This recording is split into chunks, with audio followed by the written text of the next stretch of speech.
I have the extreme pleasure of introducing Douglas Backman. Doug has been a source of information and support for me ever since before I ever came to UCF. I remember the first time we had a lengthy conversation sitting in the airport in Washington, D.C. I think it was after an FDP conference. And I was just so impressed with how knowledgeable Doug was about everything. I'm talking everything. This man has done everything in research administration from soup to nuts. And I was speaking with him earlier today, and I said, Doug, how many jobs have spun out from the job that you hold? He's been here at UCF with just a short break in service. Is it since 1989? Is that right, Doug? That's right, yeah. 1989. So when Doug started at UCF, they had $1 in research. So there's been a lot of water over the dam since then. So that's informal introduction. But let me go into the formal now. So it's really a pleasure to get to introduce Doug. Doug Backman is the Director, Research Operations and Research Operations and Compliance in the Office of Research at the University of Central Florida. Mr. Backman has over 30 years of sponsored program experience in higher education administration. Mr. Backman is responsible for research operations and compliance programs to include audit mitigation and investigations, financial research administration, contract and grant administrative requirements, human protections administration, and UCF's conflict of interest and research integrity programs. Doug is also responsible for the UCF Export Control Office and the Facility Security Program. Doug has been UCF's administrative representative to the Federal Demonstration Partnership since 2005 and serves as a mentor and is a member of the Conflict of Interest Subcommittee and the Uniform Guidance Procurement Working Group. Doug has been a member of the National Council of University Research Administrators for 20 years and has served as a presenter at NCURA, SRA, Autumn, FRAC, and other higher education and industry organizations. Doug serves as a faculty member for UCF's Master of Research Administration program. Mr. Backman holds a Master of Science degree in Contract and Acquisition Management from the Florida Institute of Technology and is a Certified Professional Contracts Manager, CPCM, from the National Contract Management Association. I always tell the MRA students when I know they're going to be taking your class, I'll say, you will love taking audit from Doug Backman because he actually likes audit. It's to have a teacher that enjoys the topic. So with that, I'm going to turn it over to you, and I'm going to turn my microphone off, and you take it away from here, Doug. Okay, Jennifer, thank you for that introduction. Wow, that just shows you how long I've been doing this stuff, I tell you. So let me see here. Gotta switch there we go. Okay, let me just say that today we're going to talk about research misconduct. I'm going to go through what the definitions are, try to give you some background into how decisions are made when a research misconduct case comes up. I'm also going to give you a little bit of facts of information about that you'd probably be somewhat startled about as it applies to how faculty really work through the research misconduct issues. And we're going to take a look at a couple of case studies really what they are, they're published material that goes over specific information about certain cases. Some of it you'll probably be surprised about, and some of it you may have already read. So let's go through this. Please go ahead, and if you have any questions, if I'm talking too fast, let me know. We'll just keep going, and we'll see where we end up. And I appreciate the opportunity here.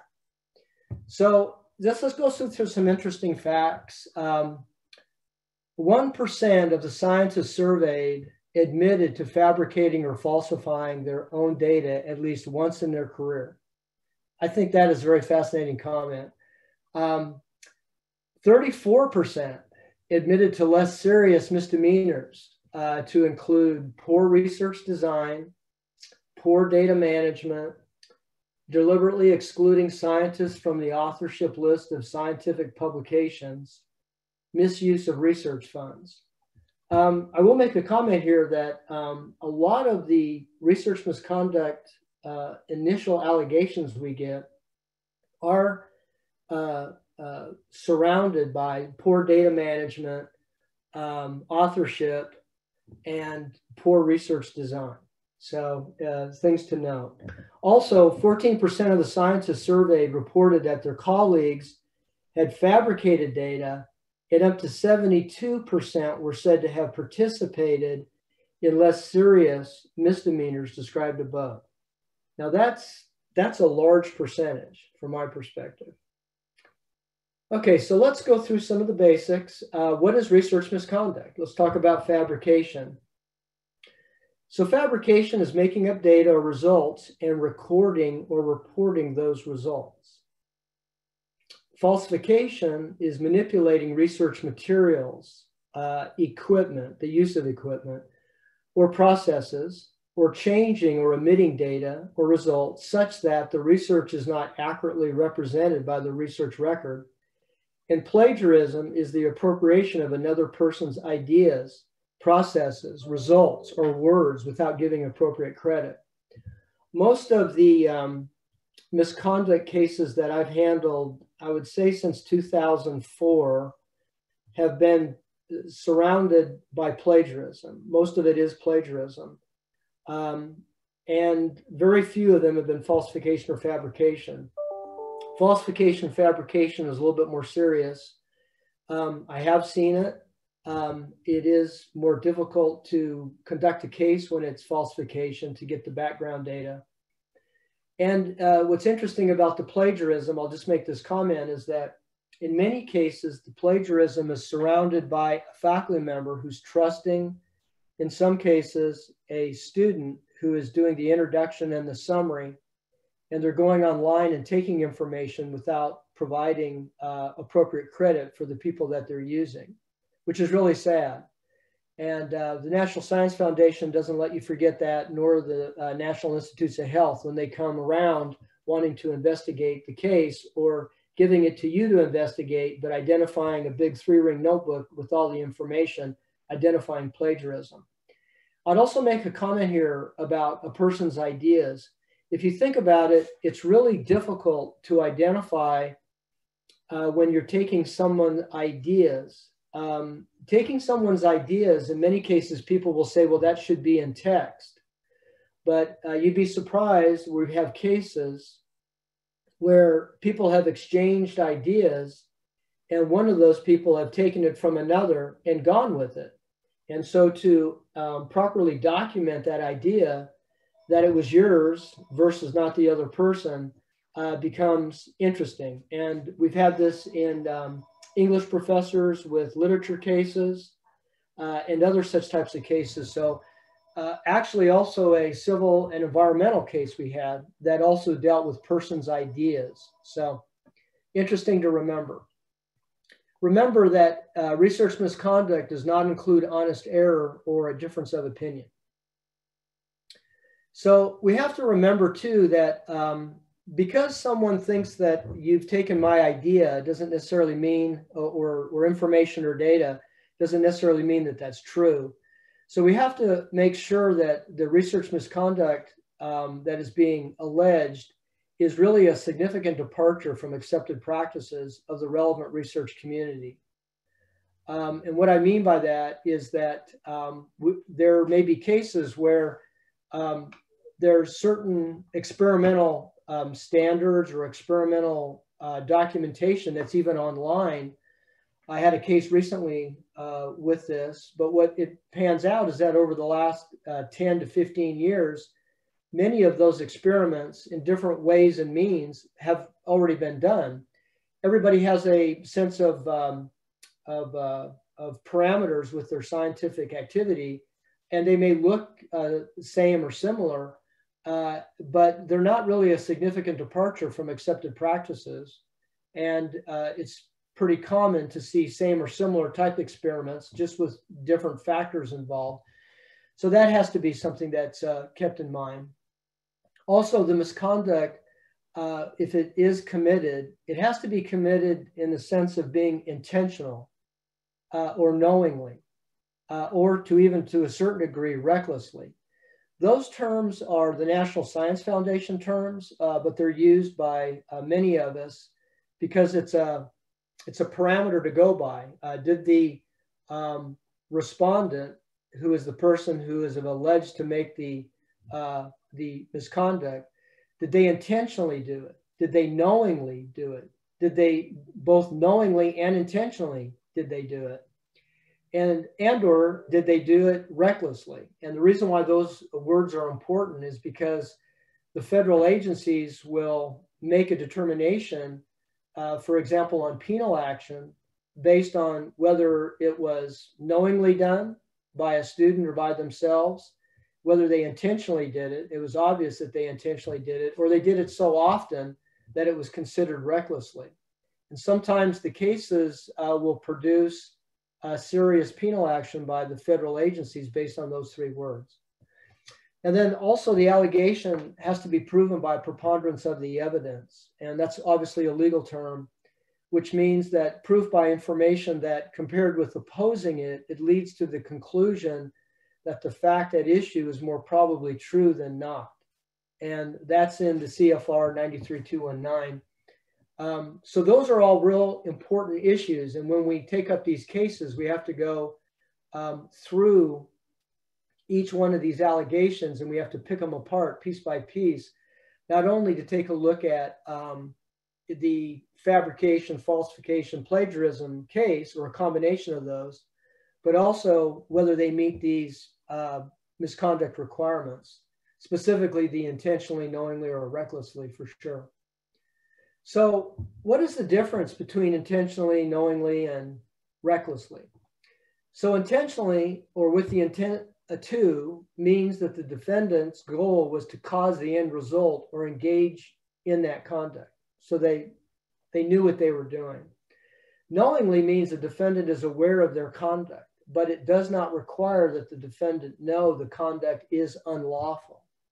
And you'll find this in many cases where students, especially foreign national students who may not have the same rules of engagement with misconduct in one educational system at another nation compared to the universities within the United States, and misconduct is not looked upon the same way. Recklessly means a person is aware of a substantial risk, but consciously disregards it. And that's, quite frankly, using someone else's information that's already been published and claiming it as their own. It's not right to do that. So another key element here is evidentiary standards. And there's a standard of proof, which is obviously a preponderance of the evidence. And then there's a burden of proof, which is the institution has the burden, and this is now your institution, when you go through this, has the burden of proof to make a finding. So there has to be substantial information there to make this claim. Number two, the respondent has the burden of proving by a preponderance of the evidence any and all affirmative defenses raised. So the respondent has to come back with reasons as to why that information is not valid. And also the respondent has the burden of proving by a preponderance of the evidence any mitigating factors that are relevant to a decision. So the burden of proof is important. And the reason I bring these things up is that these cases, which start out, and I'm going to explain this further, as an inquiry and then an investigation, but they have a tendency to take on legal diction. They have legal claims, legal parameters that we have to go by. And it's for the protection of the respondent, the protection of the claimant, the person who's making the allegation, and also the university. We have to do this accordingly, because if you put yourself in the respondent's shoes, whose the allegations are against, you want to make sure that everyone is hearing your case properly, because it's not a court of law, but you want to make sure that all the information is accurate and there isn't any inaccurate information or lack of standards of proof. So then the other comment is, what does the claimant, the person making the allegation, have to do? And so for the most part, we want to make sure that the burden of proof of what they've claimed and the information that they've provided is true. And a portion of that is, in many cases, it can be initially flagrant. It can just be I think this is happening. And it's the research integrity officer's responsibility, or the university's responsibility, to make sure that the allegations that the claimant has made are factual and true, and there's enough evidence to support the burden of proof. So let's take a look at some things here. I have this down as lessons learned for me, but what are some of the institutional responsibilities when it comes to research misconduct? And I'm going to go into why these are extremely important. Written policies and procedures, formal processes to respond to research misconduct allegations, foster an environment that promotes responsible conduct of research and research training, protect the position and reputation of the respondent, complainant, witnesses, and committee members, provide confidentiality to the respondent and complainant, and we have an institutional assurance. I will assure you that if you don't have good written policies and procedures, it causes chaos, not only for the respondent wanting proof of information, the claimant wanting to protect themselves, but for the institution to actually vet out the case if you don't have written policies and procedures. Many of the respondents in the cases that I've had normally hire an attorney. And while the attorney is not present during the administrative process directly, indirectly, they are intervening and asking for information based on the written policies and procedures, or what I have down there, the institutional assurance. So it's extremely important that those are carried through properly. The formal process to respond to research misconduct allegations, in some cases, some institutions have two different types of misconduct. They have an academic misconduct process, and they have a research misconduct process. And some of them intermingle. Sometimes those two topics intermingle, but it's always very prudent to have those separate and to define the separateness of them, because in many cases they can intermingle. For example, you can have an academic misconduct case, and through it, you discover that there may be also research misconduct that was a part of the academic misconduct case. So you've got to make sure that you've got those two topics well defined, so that you don't again cause chaos, because every time you create chaos, it leaves gaps in the door open for incomplete investigations. So foster an environment that promotes responsible conduct of research and research training. Obviously, you need training for not only faculty who are conducting research, but also students and postdocs and other people that are involved. The National Science Foundation requires training for students, postdocs. NIH does the same. NIH wants plans depending on the type of award that you've received. And so we have a requirement at the university for training. We also have procured a database called Authenticate that allows graduate students and graduate faculty to use that to facilitate any plagiarism or use of text inappropriately. Many universities also have Turnitin, but we have identified the Authenticate because it doesn't upload any of the information in Authenticate in a larger public domain. So also when it comes to protecting the position and reputation of the respondent, the complainant, and the witnesses and committee members, what's really important is that on one hand, we have to validate that everybody is going to keep things in a proprietary non-disclosure manner. But at the same time, to do that, you have to get affirmation, not only from the respondent, that the committee members, that you don't have a conflict of interest.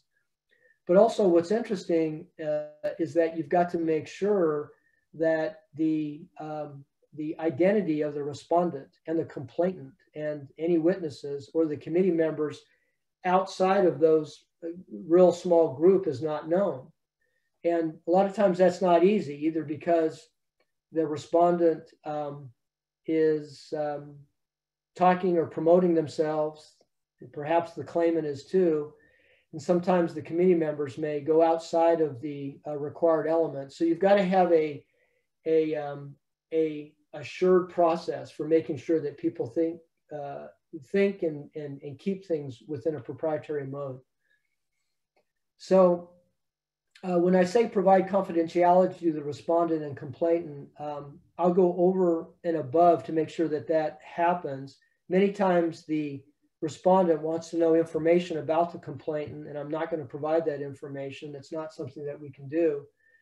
But more importantly, we want to make sure that no one else is asking that information or collaborating with anybody. So it's just something to keep in mind. It's extremely important.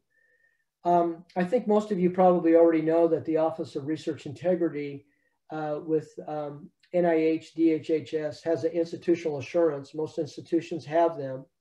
I think I'd point out in this assurance that the assurance is an affirmation that you're going to meet the research misconduct parameters as outlined in the NIH regulations so that you meet those requirements when you're vetting cases. What I find interesting is that there's not a requirement to have an inquiry committee or a investigation committee. There is a requirement that you conduct an inquiry and that you conduct an investigation. So something to remember as you go through your process there. So let's talk a little bit about what the deciding official does and how important that is, the research integrity officer, and then I'll go into some of the basics of the actual cases that we have as it relates to the regulations about assessments, inquiry, and investigations.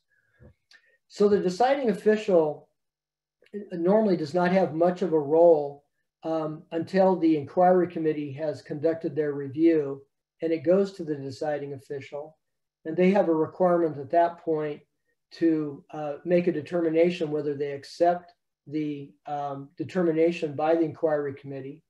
As an example, if the inquiry committee makes a determination in the allegation that it should not be forwarded to for a formal investigation, the deciding official can override that decision and decide that it needs to have an investigation.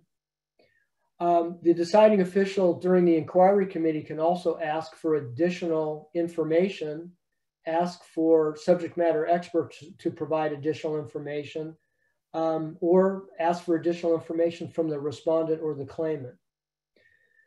So the research integrity officer is a person that facilitates much of the entire case and is responsible for making sure that the case is done accurately and that the timeframes are met, that the reports are done accurately, and that it meets the requirements outlined in the regulations. So let's talk a little bit about when you get a case, what happens. The first step in any case is the assessment, and that's the preliminary review of an allegation to determine if an inquiry is even required. And the allegation must be based on a good faith basis, as we've talked about before, and that means that the allegation is based on reasonable facts to support the claim. It's not frivolous. So my office, because I am the RAO, just as an example, has to conduct an assessment, and we look at all of the facts that's outlined in the allegation. Sometimes people will just say that they think that that someone has conducted misconduct or done something inappropriately with fabrication. I have to go back to the claimant to ask for more information, because I'm not going to take the time to dig up information. They need to provide that information because it has to be done on a good faith basis. So if during the assessment period, I make a determination that it really does need to go to inquiry committee, that's what we have at the University of Central Florida here.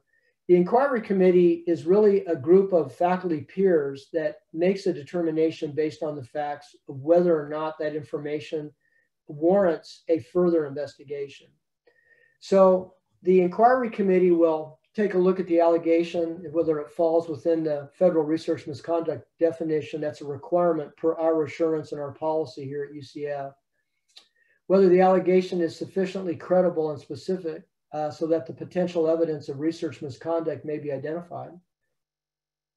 We want to make sure everything is in a confidentiality mode, and that the inquiry committee follows the proper conflict of interest requirements, which is, by the way, the conflict of interest requirements is that they have to sign affirmations that they do not have a conflict of interest, and I have to give that to the respondent to make sure that the respondent doesn't believe that any of the members are a conflict of interest, that they'll be biased, that the respondent and any of the committee members have had previous engagements that may lead the outcome of an inquiry to be biased. So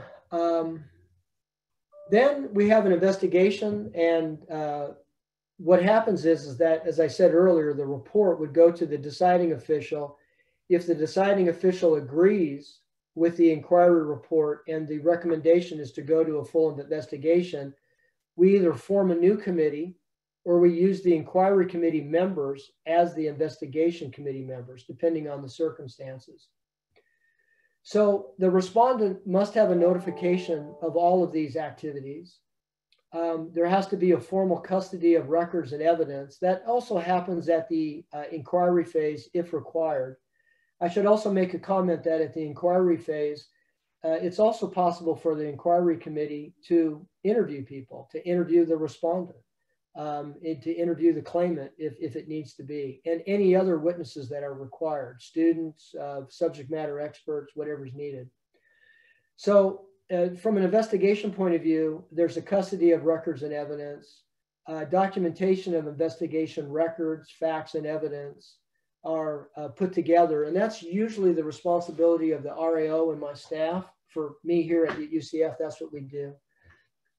We also do interviews. We can transcribe or record. In this digital age, we normally do recording. Sometimes you may get someone who's not willing to be recorded.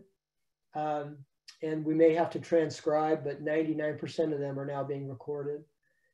We have to have a formal statement of findings, and we have to deliver that to the investigation committee. We have to identify all the responsible parties. It could be the respondent. There could be other people that are also involved. And you can tell by my rhetoric so far that this really takes the flair of an investigation proper. And anything that goes outside of these procedures, and most of these are written in the DHHS, PHS regs, you're going to find yourself in trouble. You're going to find gaps, and you're going to find legal people who are going to find holes in what you're doing, and it's going to further cause chaos. So it's really important to do this, by the book, if I can use that term. So there's a draft investigation report that's completed. The respondent has opportunity to make comments. That's also true in the inquiry phase. They also take a look at the IRO assessment. This is the respondent as well together. And then there's the final investigation report. All of the findings are put in there. Recommendations are made in that report. And I'll make a comment that when recommendations are made, they may identify that a person is been found guilty of the allegation. I find it interesting that many of the faculty have a difficult time making penal recommendations. They want to leave that up to the deciding official in many cases. And sometimes that may create a little bit of friction. So the deciding official makes the final determination and accepts final investigation report as written. If they do, then all of the recommendations are put forth. The deciding official can determine if the committee recommendations can be accepted based on the findings. They also can make a determination that is different from the committee's findings. It has to be factual and has to have a detailed explanation as to why. But they also could return the report to the committee with a request for further fact-finding or analysis, for a request for subject matter experts, for further interviews and other information if they don't think that the information so far is warranted. So my job, the research integrity officer at that point, is to notify the sponsor. For federal cases, that's pretty easy. I'll just make a note here. I have a question mark on private. Many of the private agencies do not have full guidelines when it comes to research misconduct. And that can be very interesting when it comes to mitigating a case, because when it's federal, you know what you have to do. When it's private, in many cases, you do not have to go back and tell the agency, the sponsor. And in many cases, many universities do not want to go back to the private sponsor and let them know. We want to mitigate the case. We want to carry it through for academic and research purposes. But at the same time, in many cases, we don't go back to the private agency themselves. Sometimes we have a due diligence to do that. Sometimes there's a requirement to do that as it may apply to human subjects. And there may be some security reasons why we have to do that. But I just put that out there from a private case that, from a private sponsor case, that sometimes it gets a little bit hectic when it comes to private sponsors. So I also do a notification to the deciding official proper, and there's certain institutional administrative actions that may need to be taken for the case as it applies to the respondent, notifications to the claimant, and we go through this process. So before I go into a closer look at some of these things, Jennifer, I thought maybe if there's any questions, I would take them before I go further. There are not any questions so far, except I did have a question, and I may have just missed it if you went over it. Who typically would you see as the deciding official at the institution? That's normally the vice president for research or the provost in many cases, but for a lot of us, it's the vice president for research. Thanks. Okay. Okay, so let's do a closer look at some of these as we go through here. Let's take a look at fabrication. So it's the intentional misrepresentation of research results by making up data, such as that reported in a journal article, as with other forms of scientific misconduct. It is the intent to deceive that marks fabrication as highly unethical and different from scientists deceiving themselves. And in some jurisdictions, fabrication may be illegal. So fabrication, I've seen cases where students have actually created documentation, whether they were responsible for documenting certain things happening and they got tired of doing it. And so instead of actually doing it, being at a certain location, they just made it up. I've seen that happen. So, you know, what are some of the examples? You outright synthesis of experimental data, reporting experiments that were never conducted, fudging or massaging or outright manufacture of experimental data, some forms of unintentional academic incompetence or malpractice can be difficult to distinguish from intentional fabrication. For example, the failure to account for measurement error, or the failure to adequately control experiments for any parameters being measured. And, you know, I'll make a comment. There's many online platforms where people complain about faculty members and based on experiments that they've done that have been delineated in publications. And they have the ability to discuss it online and make allegations without giving the faculty member an opportunity to respond. So some of these websites are very dangerous. We've got a question, Doug. Okay. Excuse me. If it's a private sponsor, are there cases where you would inform them that an allegation has been made rather than just waiting to the end and only alerting them of a substantial finding?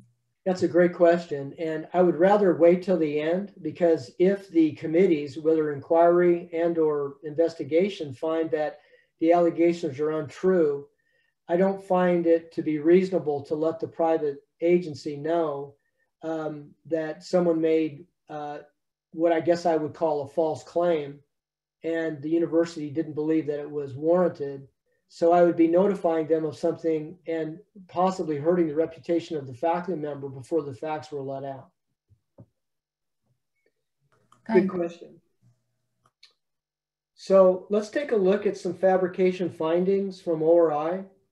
Specifically, ORI found that respondent engaged in research misconduct by recording dates and providing her own blood samples to cause these samples to be falsely labeled as samples from 98 study subjects in a cancer genetic study involving human blood samples. In fact, one of the reasons I'm providing this is because many people don't get involved in this, and they don't see how often this happens and how people actually conduct this misconduct. And they in some cases, they think it's rare, and unfortunately, it's not rare. My boss, the vice president, has made comments to me before that I get to see all the ugly stuff that happens rather than the good stuff that comes out of research. And in some cases, she's right. So the second one here is ORI found by a preponderance of the evidence that respondent intentionally, knowingly, or recklessly engaged in research misconduct by falsifying and or fabricating X-ray crystallographic data for 11 protein structures and falsely reporting them experimentally derived from the X-ray diffraction experiments in 9 publications and in 12 deposits in the PDB. And ORI found that the respondent intentionally or knowingly or recklessly falsified or fabricated the PDD coordinate files deposited for all 11 structures. And when you start taking pictures and of the results of your experiments, and you're putting them in in essence, 2-dimensional paper, it's not easy to tell. And so in many cases, they will come back and ask us for the actual data if it's still available. And it's easy in one case to fabricate things that are not accurate. And when people see things awry, they will make an allegation. And a lot of times they'll do it anonymously. And these are the ways in which some of this happens. It makes these cases very laborious, very long-term time frame to make sure that you have all the right information, because you don't want to accuse someone of something that is not accurate. So what about falsification examples? Changing or omission of research results, that is data to support claims, hypotheses, or other data. Manipulation of research instrumentation, materials, or processes. Manipulation of images or representations in a manner that distorts the data or reads too much between the lines.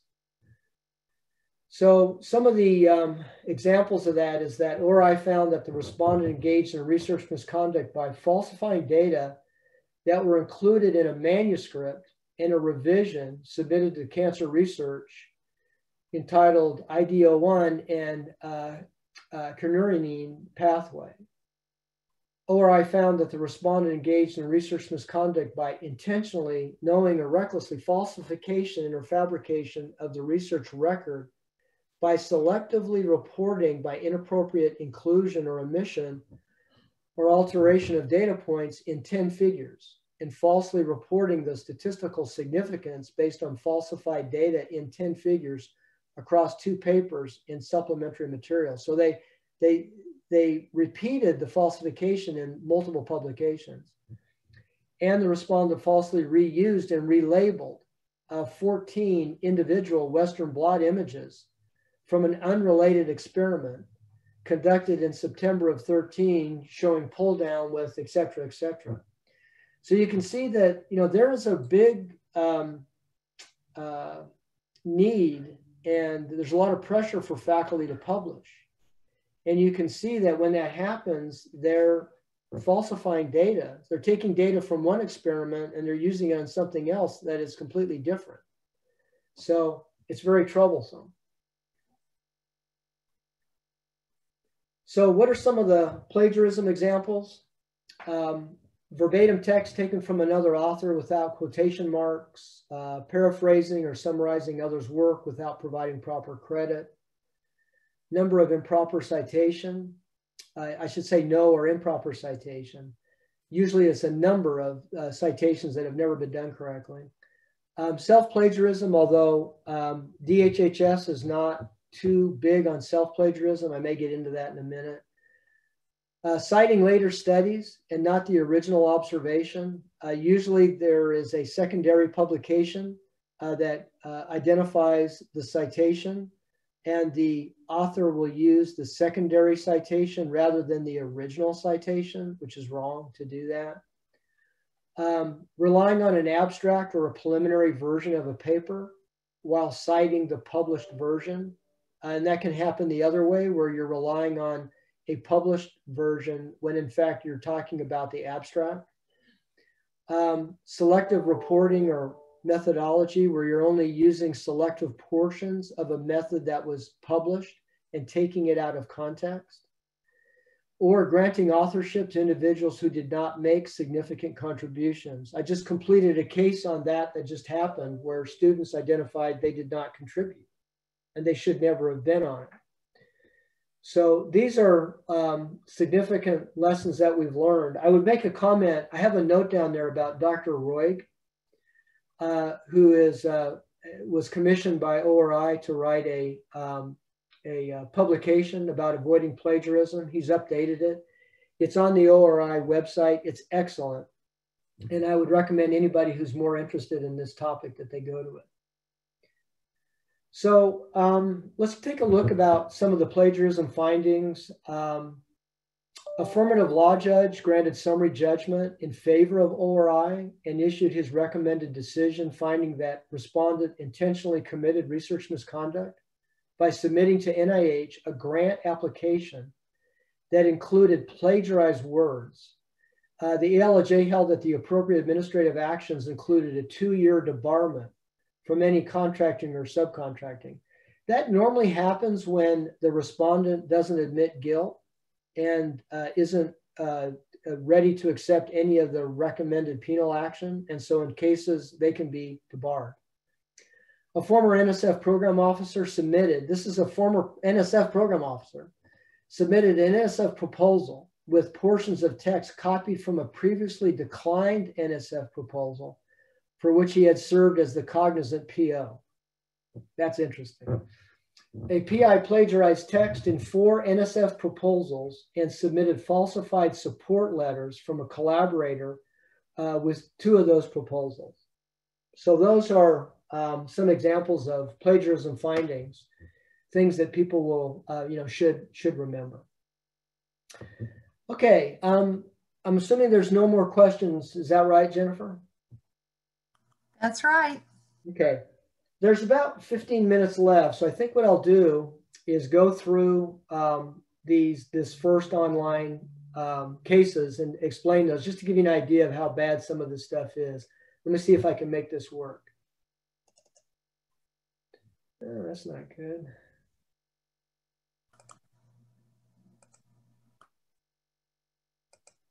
That's not good either. Let's see if I can do this. Okay. Can everybody see that okay? Can you, Jennifer? I can see. I had to enlarge it to be able to see it, but if you'll just tell us about it. Okay. So it's a blog from onlineuniversities.com, and it's got the 10 greatest cases of fraud in university research. So case number one was a psychologist, Dietrich Stapel, and it was a noted Dutch psychologist from Tilburg University. He was found to have committed academic fraud in several publications. The fraud spans about a decade of work, including papers on racial stereotyping, advertisements, and the power of hypocrisy. Staples' work had been published not just in psychology journals and publications, but also in worldwide newspapers, including the New York Times. Doctoral theses that Staple oversaw have also been called into question, with interviews from former students and colleagues revealing that more than a dozen of these may no longer be valid, putting not only Staples' reputation, but also former students' degrees at risk. So the second one was Dr. Angelo Potti's cancer research. In 2010, Dr. Potti resigned from his job at Duke amid questions of research fraud. And his scandalous story continues to play out in 2012. Before he resigned, it was discovered that he exaggerated his credentials, claiming incorrectly that he was a Rhodes Scholar, a discovery that led to the American Cancer Society suspending hundreds of thousands of grant dollars that were to be used for his work. Since then, 9 of Potti's papers on individualized treatments for cancer have been retracted, dashing the hopes of those who would like to believe that this holy grail of cancer research might actually work. Maybe some of you guys have heard about this.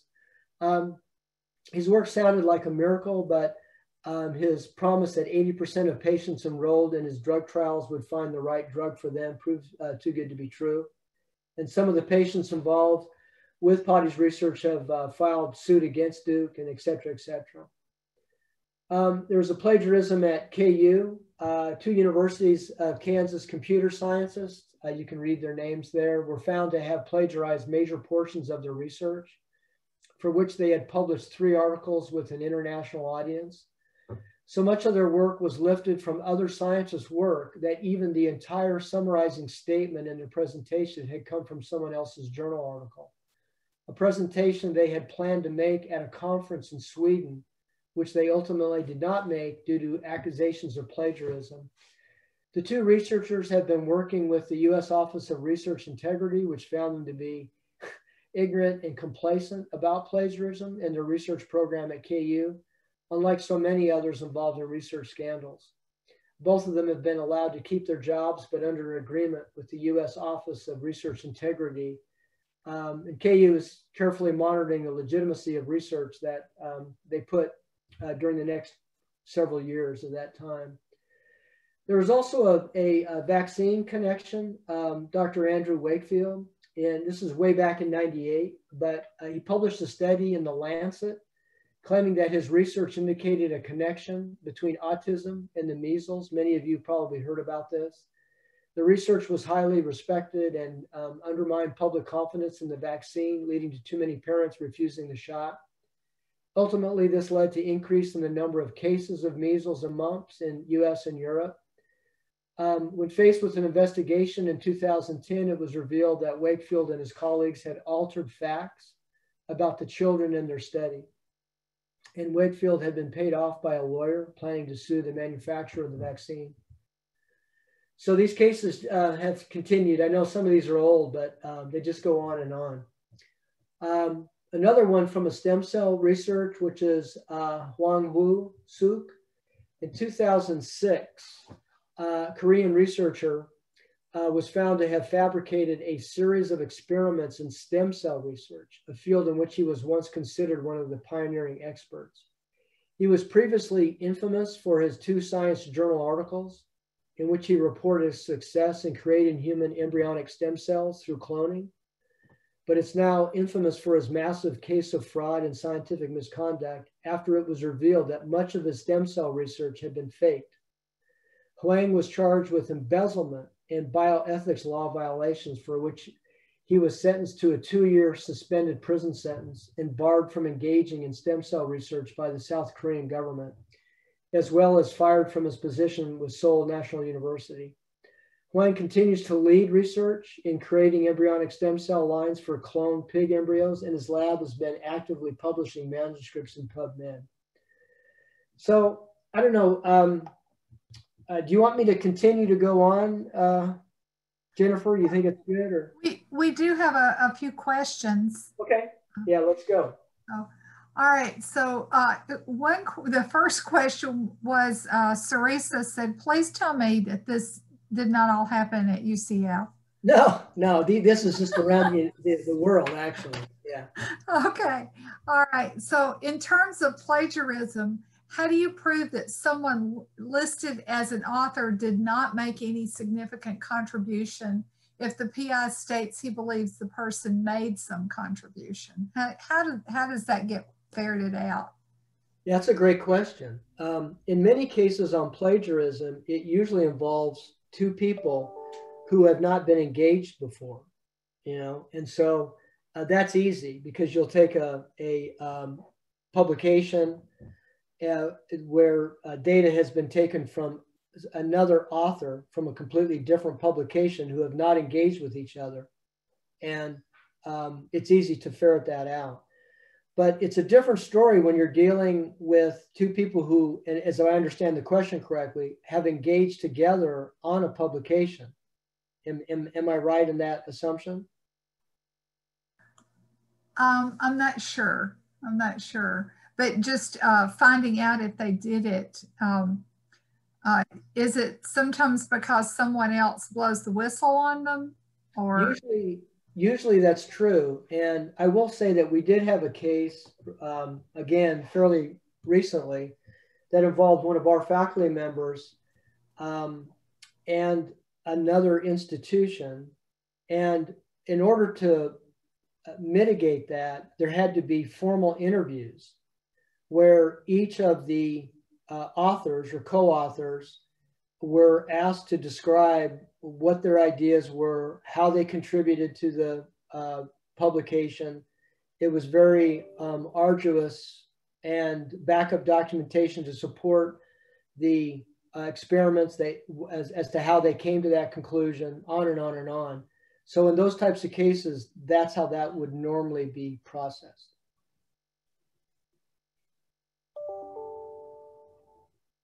I'm muted. Robert McGoey says, as you stated earlier, chain of custody is critical to preserving evidence in investigations. Is there a particular framework or set of guidelines that your institution follows in order to maintain proper chain of custody? Yeah, that's a good point. No, we don't have guidelines for that.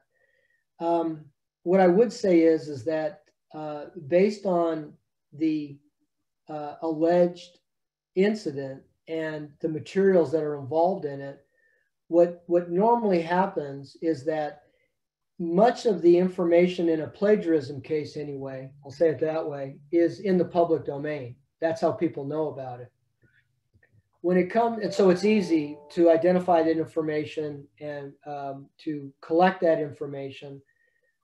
It's also fairly easy to collect laboratory lab books, but you would be surprised, maybe even shocked, that many faculty don't keep very good, or if at all, lab books. I find that fascinating, but either digital or in writing. But you can also, and we have confiscated, if I can use that term, lab books to identify what was done at the proper time, whose idea it was. But also, as the inquiry committee begins to ask questions, or in the RIO's assessment, they begin to understand that the data that may need to be collected is broader than just the allegation makes. There is statements that is made by myself, working with the academic departments, the institutions, even security, to confiscate those materials properly. And in some cases, that information is found to be even more broad during the investigation.